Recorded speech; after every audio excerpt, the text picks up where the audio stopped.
Welcome to Training Talk Podcast. We have a special guest in today.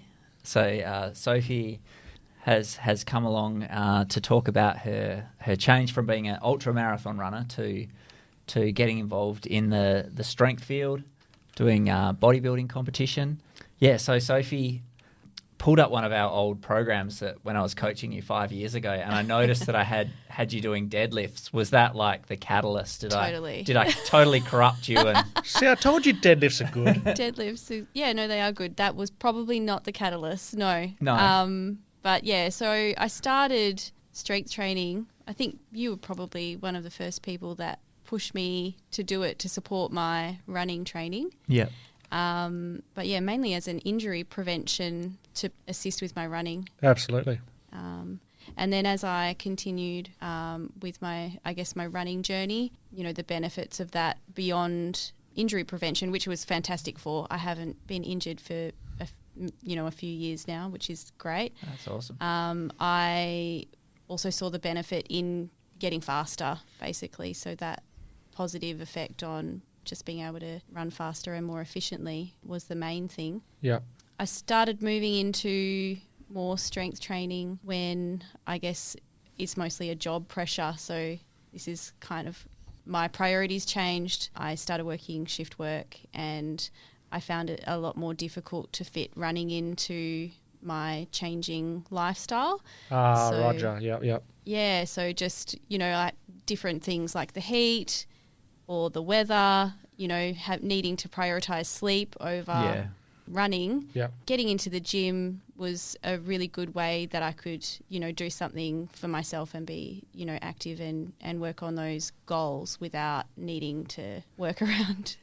I mean, when you deadlift, when you strength train overall, like I know for the last few episodes we've been talking about deadlift specific. There's a lot of other things as well, like squat, your bench, your overhead press, or your mobility, your recovery, and all that sort of stuff. And you just feel so much different. Like you feel so much better with strength as opposed to cardio. Like you also feel good with cardio, but when you're strength training, it just gives you that different feeling to it. And also with like trying to work around weather and whatnot, you can get into the gym for half an hour, 45 minutes, and it will provide you a great stimulus with that as well. So it's one of those things like you kind of hybrid in a way, like you were an endurance-focused person, you still are, but you're also incorporating strength into that, which, you can kind of, train two things at once. Yeah, definitely. It's mostly been around that, just being able to go whenever I want. I go to a 24-hour gym. I tend to go off-peak when there's no one there, which is really good. Yep. There are people, but I don't have to share the machines, which is probably my biggest thing. Yeah.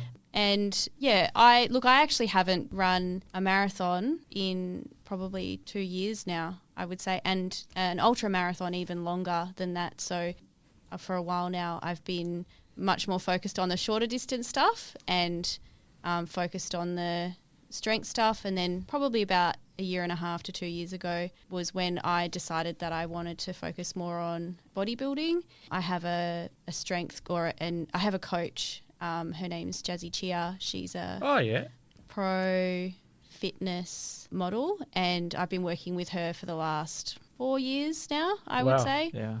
I initially signed up with her just because I found, it wasn't just Dave, but I had a strength program given to me by a physio who's also a long distance runner, and it was great, but I got bored really quickly. I'm not one of those people that could just go do deadlifts and squats on rotate at the gym.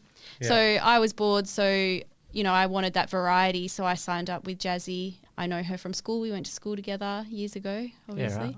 And I've been watching her journey as she's, progressed over the last 10 plus years. And so she sets all my strength programming and has also helped me with my nutrition as well. And then maybe it was 2 years ago, we did a photo shoot, a group of her clients. We did a bikini photo shoot, which was like really out of my comfort zone. Yeah. Absolutely. Anything would have been out of my comfort zone. Yeah. It was not something that I've done before and not something that I was really comfortable with. But I got to meet a lot of these ladies, and a lot of these women are competitors. Yeah. but a whole mix of people, just like lifestyle clients and ladies that compete. And I just remember I asked one of them, I'm like, how do you get the confidence to step on stage? That would be absolutely nerve-wracking, eh? Yeah. I was like, how do you do that? Yeah. And they're like, you don't have the confidence, you just do it. Yeah. And I was like, damn it. In the words of the old great Ronnie Coleman, ain't nothing to it but to do it. Yeah. Yeah. So I just forgot to mention, guys, we have Sophie, and did we mention that she's a police officer? No, we have not yet. No. Yeah, so, Sophie's a police officer. Thank you for your service. You're welcome. It's greatly needed, and we'll always, we managed to save lives that way, and keep some order around the place. So I just got a question for you. Yep. So how do you structure your training routine around your demanding work schedule as a police officer?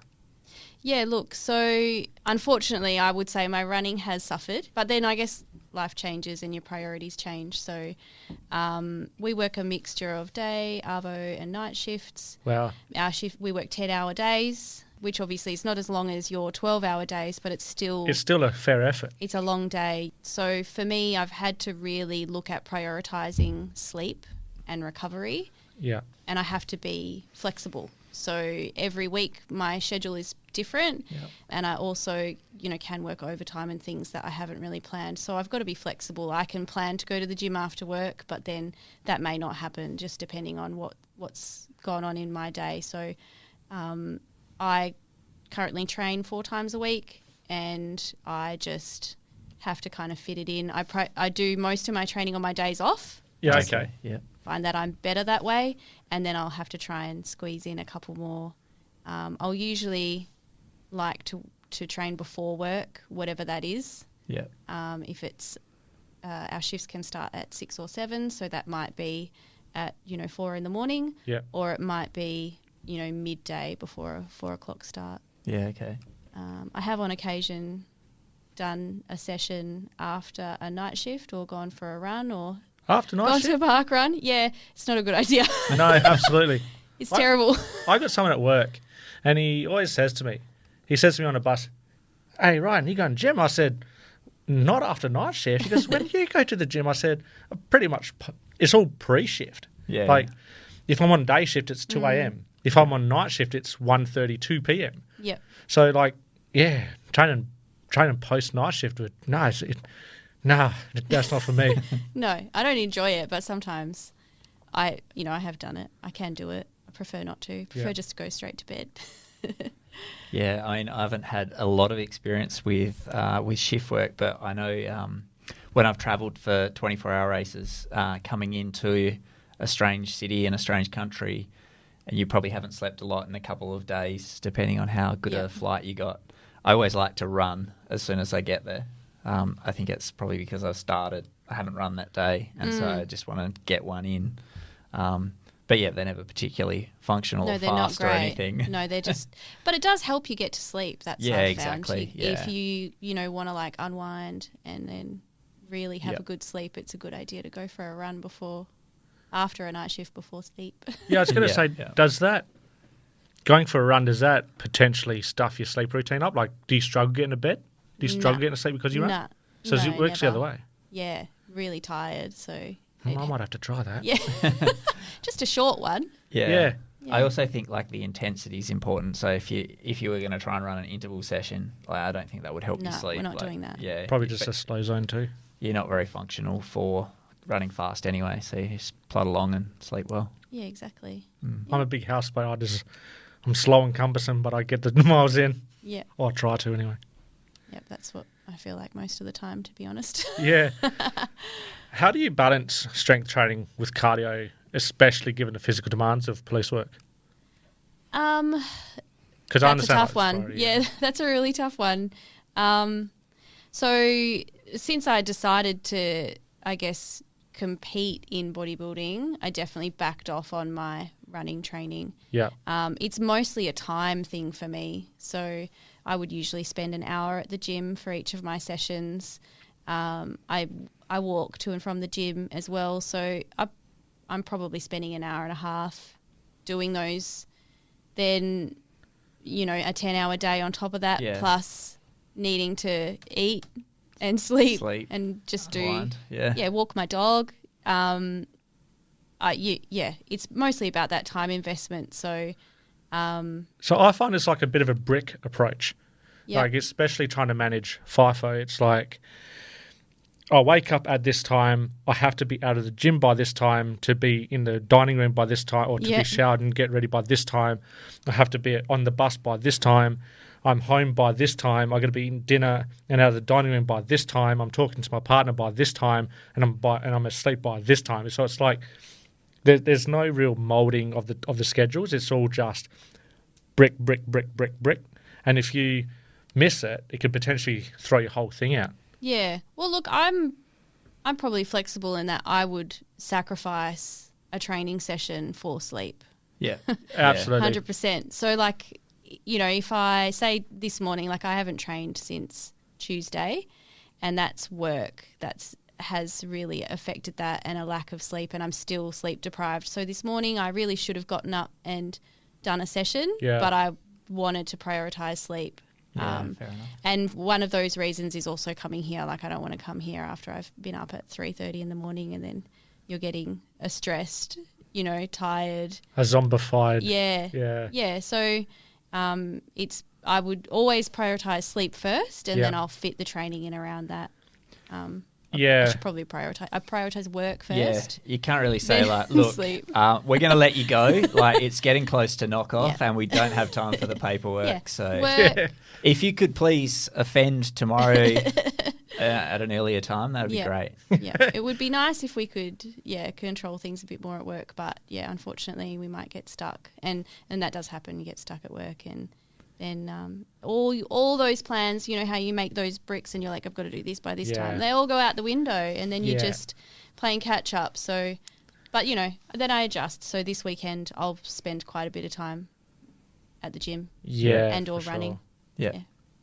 So just wanted to ask, what motivates you to maintain that commitment? Like, if you had a shit sleep, or you missed a session because of your sleep state, and how do you recoup and go again and say, and not actually kind of like feel bad about missing a session? Like, do you just go, right, that session's lost, I'll just focus on doing the next one? And like maintaining that to a certain standard. How do you go about that? Like, how do you get over that? Yeah, right. That's a good question. I actually don't know. You don't, because there's a very big mental stress going on, because that's what happens for me. It's like, if I miss a session, I'm swearing at myself for the next 12 hours. Yeah, no, you just got to let it go. Yeah, sometimes it's not. You've just got to let it go. Counselling session for Wotsy. You just got to let it go. Look, sometimes it can be disappointing, you know, and maybe I would question myself sometimes, like, do I just not want it enough? Like, am I not motivated? Am I not as good as someone else? But we're all different, and look, I can only do what I can do, and you know, when I guess when I look around the people around me, I probably do a lot more than most people, but then I can also see people that can do a lot more than I do, and I'm pretty happy with what I've worked out in my life, and how much time I can devote to it. Yeah, it's a strange circle that we mix in, isn't it? So, we're very extreme on one end. So we're all looking around going, well, I'm only running X amount of Ks a week. Someone else is running 120. What's wrong with me? Yeah. But that's not normal. A normal person would say, oh, you've run half an hour every day this week. That's amazing. Yeah. And the people, my colleagues do help with that sometimes. They remind me that maybe your expectations might be a bit high. So I remember when I was off to my 200-mile race at Tahoe, and I ran into a friend I knew through ultra running in WA. I ran into them at the airport, and I was like feeling pretty chuffed. I was off to do this 200-mile race, and it was before we had one in WA or Australia, so it was kind of pretty novel thing, pretty out there. I remember that time. It was exciting. Yeah. Even just watching you guys. And I ran into this lady who was off to climb one of the 8,000 metre peaks in the Himalayas, and I was like, okay. So I mean, my race was over and done with, and she was probably still hiking towards base camp. Yep. So I was 6-week expedition or something. Yeah. And Chen was just successful in the end. She Oh, wow. topped up. Amazing. Maybe Jen should have a crack at that one. Yeah. 8,000 metres elevations. We'll suggest that. I was going to ask Sophie. So I remember when I was coaching you, you had a fantastic performance at the Light Horse 12 hour. You ran over 100K. I was wondering if like that played a part, like just achieving that goal and like having such a breakout performance, if that like kind of made you think, I kind of need to look for another challenge now because, you know, I've achieved this like really unexpected goal in running, and like I don't feel like I could push to do like better than that in the future. Yeah, I don't know. I loved that race. That was one of my favourite races. It was, and I still love that format. I love these like loop races, and for me the biggest part was the community. You know, and running for me is mostly about that social aspect. So that's why I love that race so much, and I think that's why I did so well there, because I ran with so many different people. Yeah. I got to run with Pete Shinnick, which was amazing, and Pete's since passed away from pancreatic cancer. Yeah. Yeah. And I ran with Margie Hadley for a while, and she was really encouraging and just had so many amazing words for me. I still think that there's probably some unfinished business there for sure. Coming back. I hear it come back. I do as well. Well, but it's just at the moment it's not my main focus. So I definitely have unfinished business with running for sure. Maybe a 24-hour. No, that's probably too far. So just on that Light I Horse. like the 12. Sorry. Oh, sorry. It's just on that Light Horse. How far is the lap? Is it like 6K? 2.5. 2.5. Yeah. So at least you're seeing someone. All the time. Yeah, as quite a lot of, there's a few different events, so yeah. And then so like the 6 hour and the 3 hour come along, and they're all like really excited, Yeah, and they've for got sure. this energy, and you're like, I've been up all night, this is terrible. But yeah, they bring that excitement to it, and it's so nice. You get so many high fives. So when the wheels fall off, you're kind of putting them back on. Yeah. No choice. Yeah, exactly. And you're seeing people all the time, so you can't be like miserable and crying. Yeah. Someone's going to see you. You're not out on a trail on your own for 10 hours. Thinking, oh, why me? Yeah, exactly. I remember one of the first track races I did was on a 500-metre loop down at Bunbury, Bunbury Runners Club. And as an old guy came, they were kind of filling in time before presentations. And he said, it's actually better. The shorter the lap's better because you get to like spend more time with people. So he was like saying, 500 is a bit long. It's better on a 400-metre track. Oh my gosh. Yeah. But yeah, 2.5, like it's just because there's so many people, it's probably pretty similar. It is. I've crewed at some 24-hour the Track Ultra a couple of times. I have no desire to do that at all. Why not? I just saw the pain that these people were in, you know, like, and I think it's mostly the surface. Yeah, really. It was really hard track. Yeah. Yeah, okay, yeah. Yeah. So I've seen people who I really admire. I think they're really strong, incredible runners, reduced to tears just because of they don't want to go out for another lap around the track. So that's why those endurance races are more 90% in the mind, and it's only a 10% physical battle. I don't know. They look like they were in pain. Yeah, I just thought that track was a bit hard. So, I mean, I don't normally wear hokers. I have been a bit more lately since I tore my calf repeatedly last year. But that track with hokers on is okay. That track with any sort of other shoes on is too hard, and it's just very painful. Yeah, right. So after your Light Horse, how did you pull up after that? Like, did you pull up quite sore or? Yeah. Yeah. Yeah, definitely. I was not nearly as fit then as I am now. That said, I obviously had trained specifically for that event, but nothing really prepares you though, does it? No. And I woke up, I'm pretty sure it was like 3 o'clock in the morning. I woke up because my sleep was all broken and wonky because I'd been up all night running, and I hadn't had a good sleep the night before because I'm a shift worker, right? So it was not good. I woke up so hungry, I had to eat, and I almost couldn't get out of bed. So I had to basically kind of drag myself to the fridge and I ate cold pizza and chocolate. This sounds exactly what I experienced after that 26K around Lark Hill. Yeah. I woke up when I was extremely hungry, but before I went to bed, I ate a full pizza and I was still hungry. Yeah. And I couldn't move. I laid on the floor for like 10 minutes. And it's like I can't wake up my husband and be like, "Oi, Of course you can. wake up, get me the pizza." Yeah, of course you can. I actually took her back to bed and I laid down eating it. Yeah. Yeah. Oh, hilarious. I used to love, waking up in the middle of the night after an ultra and having that nostalgic sore legs feeling. Oh, You miss it. I used to love it at the time. Used to I don't love know it. if I still miss it. Like I've had some similar experiences with like my 300k bike ride earlier this year. Wow. I can imagine. I felt sore after that for a few days. Yeah. it would do. So considering like your work life is stressful in terms of, the workload, the stress, what you got to deal with, and then you've also got your bodybuilding. At the time, you had your ultra running, your deadlifts and everything else, and then also your shift work. So how did you manage your nutrition around that to recover optimally around your high stress environments? Yeah, right. So the last 4 years I've been basically tracking my macros. I use my FitnessPal. Okay. Yep. What macro ratios they are will change obviously depending on what The activity level. Yeah, the activity level. At the moment, I'm in a build, so they're a little bit higher. More than calories. They have been, Yeah. but also in a recovery phase post competition. So it's been about 2.5-3 months since I competed.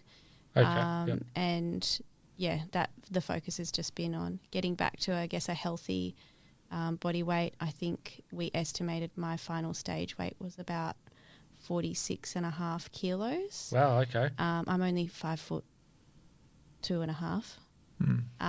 But so quite low. So Yeah. it was about, I'd say, 10 to 12 kilos. Deviation. Yeah, and I've put Wow. most of that back on in the last 2.5 months. So, but with some untracked time in there as well, just to get back to a healthy. That also affects mindset as well. If you do some untracked time, I think it's it gives your mind that break. It's I don't have to track so specifically now. Is that where you're coming from? Maybe a little bit. Actually, because I have been tracking for the last 4 years, I actually don't find it to be too burdensome. Yeah, okay. What it did give me was that ability to enjoy the social aspect of eating, which is such an important part of food. Absolutely. Which I have had prior whilst in this competition prep, really cut back on those experiences with family and friends just because it's hard to fit in food that you don't prepare yourself. So, I ate out a lot, went on a holiday. You're the last person. You kind of don't want to rock up to a party with a Tupperware container when you got a piece of pepperoni pizza waiting for you. Yeah, and look, I did do that 100%. You've got goals, and that's really important. And just like I found that this bodybuilding prep was very similar to training for something like an ultra marathon. You've got a training schedule. You've got sessions to do. You've got to tick them off. Yeah. Obviously, instead of distance or pace, we're just looking at, macros, getting those macros, getting the steps in, getting your practice in, obviously going to the gym, maintaining intensity. Very similar mentally to get that done. So, I wouldn't want to go to a place and there be pizza and eat it. I don't want to eat it. Yeah, for sure. Right? It's you're not going to miss your long run on a Sunday. I wasn't tempted by the pizza because it's not in line with my goals. So, and taking food just makes it easier because then you're not hungry because it's harder to resist food when you're hungry. Obviously. So it's a bit different to the ultra running life when we kind of, run 24 hours or 12 hours or something and we can just eat whatever we want. Eat whatever. Yeah, exactly. It'd be a little bit different. But similar mentally, I quite enjoyed that part of it. And you've got to do a bit more prep, in terms of when you go places, you need to bring food with you, or you know, make sure that there's stuff that you can eat. I think I did have a bit of time off, and I had like Christmas Day I had off. Yeah. So I enjoyed my Christmas, but even then, you know, I didn't go crazy because you're still thinking about, I guess, like the end goal. Yeah. And have that in the back of your mind. What sort of macros were you looking at? At the time? Yeah. So I was on about 1,550 calories a day. Wow. Yeah, right. With about 120 grams of protein. Yeah. And then I think it was about 42 or 46 grams of fat, and then the rest made up of carbs. Keeping that fat low must be difficult. It is, yeah. That's probably the hardest thing. That's why you can't eat out anywhere, because everything's delicious because it's full of butter and oil. Yeah, for sure. Maybe I should be a bodybuilder. I don't think I have that much fat in my diet. Your photo's on our YouTube cover photo, you know that?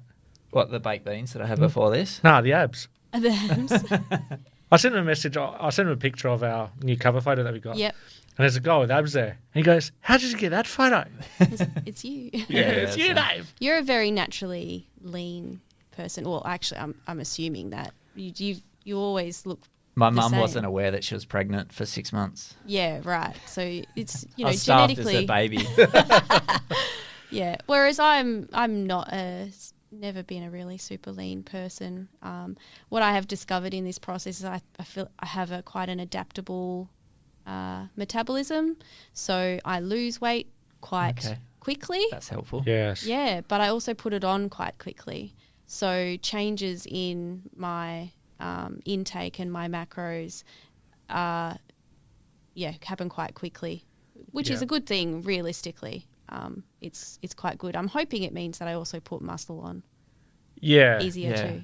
It generally does. Yeah. So I would I would find 1,500 calories pretty scary. I think it's a bit low for you. The most when I have counted, 3,000 wasn't enough. Yeah. Right. Yeah. So I guess in the beginning, that was okay. You know, when I had a higher body fat percentage. Yeah. Towards the end, as my body fat was obviously very low, I was just hungry all the time. Yeah. So 1,500 calories when I'm, you know, almost 60 kilos, although I'm hungry, I'm not starving. But at you know, 48 kilos, I'm like, I can eat a 400 calorie meal and it wouldn't touch the sides. I'd still be hungry. Yeah. And then there's no more. Do you find you have trouble sleeping when you're hungry? Yes. That's my biggest problem. Yeah, definitely. Yeah. If I don't eat enough, I'll wake up in the middle of the night and Yeah. I won't be able to get back to sleep unless I eat. Or I won't even realise I'm hungry, but I'll lie there for an hour and think, I'm hungry, and then I'll have like a banana and then I'll be able to sleep. Yeah. So there was one occasion where I was so hungry and I couldn't sleep, and I was starting to stress about having to get up at, 4 o'clock in the morning that I got up and I ate a Maxine Burn protein bar. They're 114 calories. Yeah. I ate that. Yeah. And I went to bed. And then I told my coach, I was like, I ate an extra protein bar. Well, at least you've eaten extra protein. That's the main thing. Well, that's what I thought. But they taste like chocolate. They're covered in chocolate. They're just processed, So I tried to make good choices when, I felt like I had to eat more food than I was kind of scheduled to. Yeah. But I guess it gets back to what you were saying before. Like you've got you're getting up at 4 probably because you've got to work out before work. So you've got to be able to function at work as well. Yeah. And also then the other main priority was just to try and prevent me from being too hungry when I get to bed is fibre. Yeah. Getting as much of my carbs from vegetables Absolutely, and, fibrous fruits and things as possible. Yeah, no, that's always a good start. Yeah, it does help though. Do you have any specific mental strategies or routines that help you prepare for both work and training? Like back then, what did you rest on? Like what did you sort of rely on to help you, balance those two? I don't actually know what the mental strategies are. Does anyone else know? Yeah, don't we I just don't do think so. things? Yeah. I think just from what you've said, you're obviously very determined. So like when you set your mind to something, it's almost like it's not an option Exactly. to go and eat the pizza. No. So I'm goal driven, and that's why I'm always, as a runner, I never overtrained or over raced. I would plan out like 3 races a year. Yeah. And I would either be in between, like just before starting the training program or doing the training program. So there's like recovery training, and then I would always have something. So for me, it's always about the end goal, not, I don't just do it because, Yeah. I don't know, it's like a combination of intrinsically and extrinsically motivated. The extrinsic motivation works intrinsically on you. Yeah. And also then I've always, Dave was my first running coach. Yeah, right. Met him through the 6-inch Trail Ultra. There it is again, the 6-inch. Yeah, always. 6-inch, Yeah. Oh, you're wearing it. Yeah. Wow, look at that. 2022. It's a good one. Wow. Another So- advertisement for the 6-inch trail race. So I met him through there, and then I've pretty much had a coach of some sort ever since. So Yeah. I don't even know when that was, but that's quite a while ago. Yeah, I was coaching you in 2019 because I was cleaning out my laptop. I ran into your program from 2019. Wow. But I think I've been coaching you for a while then because you Yeah. were doing some fairly decent mileage, and I think you started off, a lot more casual and Yeah, we'd lower been mileage. training for a few years, and then I moved away from the trails a little bit and then focused on road running. I wanted to get a PB on my marathon. My first race, I was, for my 30th birthday, I ran a marathon, my first marathon. Took me 5 hours and 45 minutes. Yeah. That's all right. At least you got it done. I was injured, overtrained, like just the whole thing. Just every terrible mistake you could possibly make, I did it. So, then I signed up for 6-inch, but I was still injured, so I didn't get to do it that year. I volunteered, and that would have been, probably where we met. that would have been where we met because I Yep. volunteered at A2 Okay. that year, so I could, I think, probably roll my registration over or something. And then, and I was 30, so that was 9 years ago. Okay. Yeah, right. Yeah. Doing maths. 2015. Yeah. Yeah. Yeah. I might have to look at registration for those sort of events. And I've looked at like my roster, and I've looked at every event we speak about, and I'm not home for it. I can't even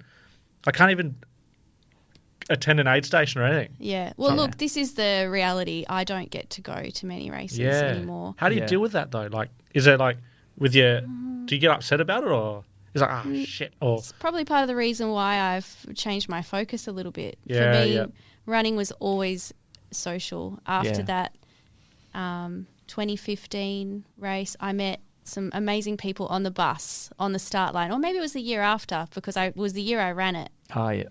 I met so many cool people on the bus, and I was like, I want to be friends with these people. So Yeah.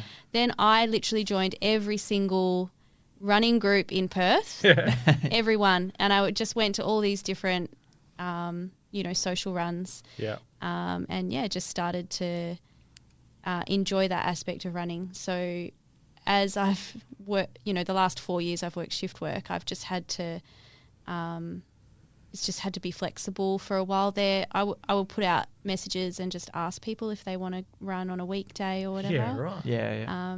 Which, plenty of people still want to run on a weekday. Yeah, But that's probably a big part of the reason why I don't run as much as I used to, because I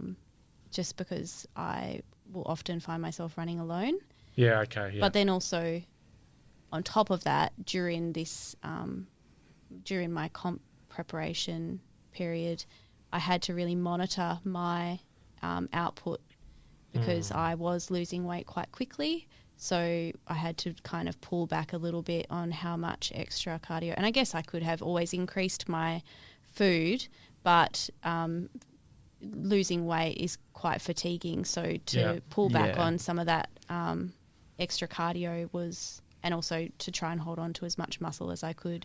Yeah, I found that when I was a powerlifter, when I was cutting, I'd want to go like a bull out of a gate, get as strong as I could. But my coach kept saying, no, you are going to have some strength taken away because you're trying to, lose fat, but you can't burn the candle at both ends. Yeah. Do you find yourself like very competitive when it comes to these sort of things, or is it more of a casual sort of social thing? Do you have? I have to be honest. I'm gonna say yes. Oh, you got the dog. Yeah, yeah, right, yeah. Yeah. I don't think I'm particularly good at any of these things. Yeah. But I am competitive, definitely. Yeah, nice. So that's what pushes me, especially against myself, I guess.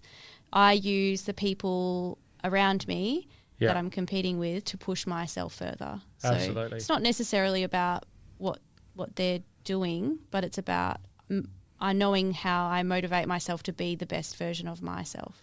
Absolutely. Do you find with bodybuilding, it is more of a comparing yourself to other people than like running is, we've got our PBs that we can kind of work towards beating? I think it's the same, to be honest. Yeah. Yeah. Because I would always still compare myself to the runners around me, or, people that I thought I was maybe on par with, or, what they were doing. I was always doing that. I'm sure there are a few people after that 100K in 12 hours going, normally Sophie's a lot closer to me. Yeah. I mean, we all do that, right? Yeah. We don't all do that, but I certainly do, which is why I have to acknowledge that I'm competitive, because I am always looking at the race results or this or that. And bodybuilding is different in a way. It's so subjective. So yeah, it is, what I was kind of getting at. It is about a comparison, but in a similar way to running, the community is really fantastic. So I didn't find, I was a little bit intimidated. I was a bit concerned about going into this new group and this new community, but everybody that I met was just, in the same way as runners, really welcoming, and you want everyone to do their best, everyone to have a good time, and yeah, absolutely.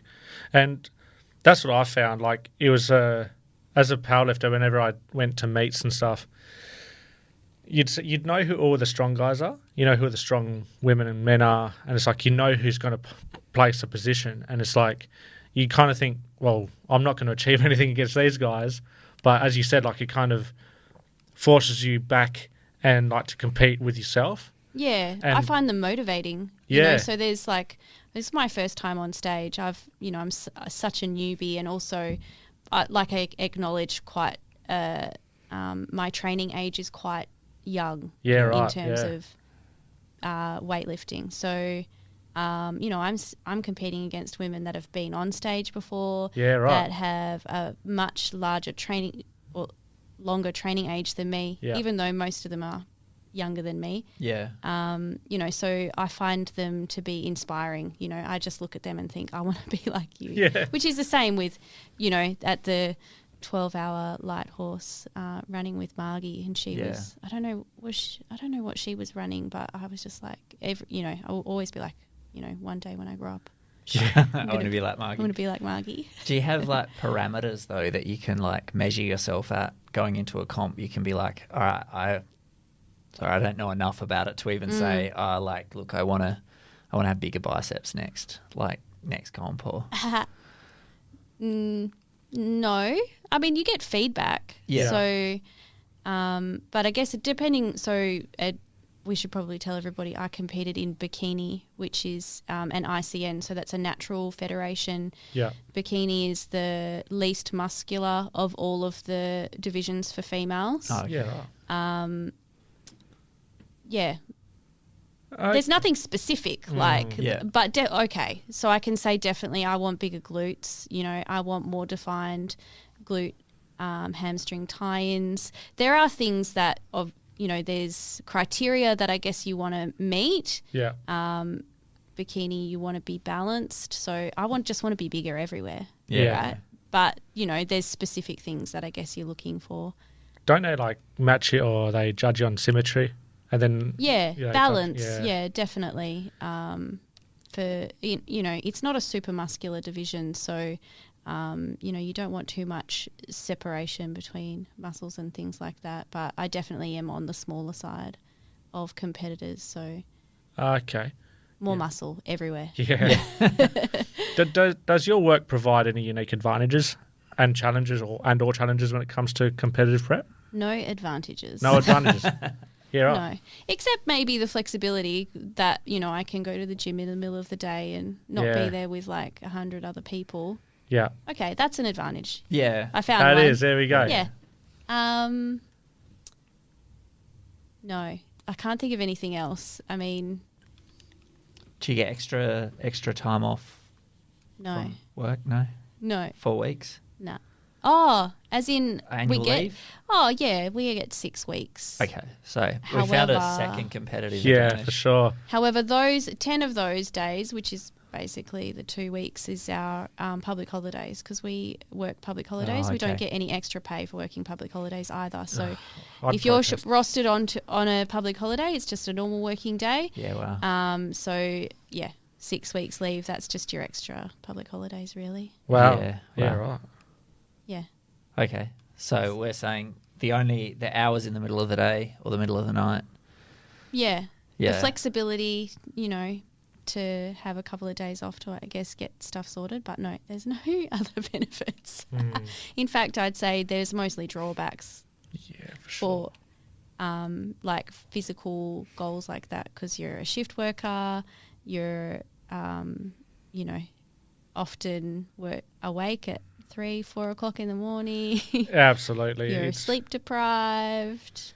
Yeah, that's it. You're often quite stressed. Yeah, and we're gonna talk a bit about shift work in a later episode as well. So there's I can't think of any huge benefits. Maybe I'll find some later. That's all right.